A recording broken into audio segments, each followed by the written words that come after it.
ఆంధ్రప్రదేశ్ ఎన్నికల్లో బీజేపీ ఒంటరిగా పోటీ చేసేందుకు సిద్దమవుతున్న సంకేతాలు కనిపిస్తున్నాయి. ఏపీలోని 175 అసెంబ్లీ నియోజకవర్గాలు 25 ఎంపీ స్థానాలకు ఎన్నికల మేనేజ్మెంట్ కమిటీలు ఏర్పాటవుతున్నాయని ఆ పార్టీ జాతీయ కార్యవర్గ సభ్యుడు సోము వీర్రాజు తెలిపారు. ప్రతి గ్రామంలో బీజేపీ జెండాను ఏర్పాటు చేయాలన్నారు. ఇప్పటివరకు కేంద్రం నుంచి ఏపీకి అందిన నిధులను ఫ్లెక్సీల ద్వారా ప్రజలకు తెలియజేయాలని నిర్ణయం తీసుకున్నట్లు తెలిపారు. ఏపీలోని అన్ని అసెంబ్లీతో పాటు పార్లమెంటు నియోజకవర్గాలకు ఎన్నికల మేనేజ్మెంట్ టీంల ఏర్పాటు సంక్రాంతిలోపే పూర్తి కానుందన్నారు. రానున్న ఎన్నికల్లో తాను కూడా రాజమండ్రి నుంచి పోటీ చేస్తానని తెలిపారు Somu Veerraju.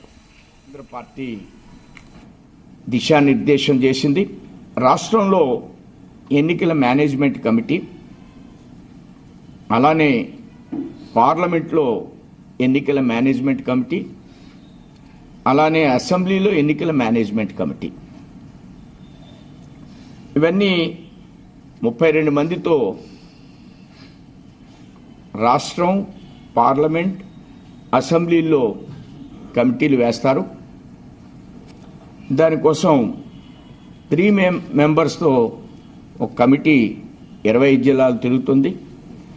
With in the parliament district incharge, అలానే డిస్ట్రిక్ట్ ఇన్ఛార్జ్ భగవాన్ గారు,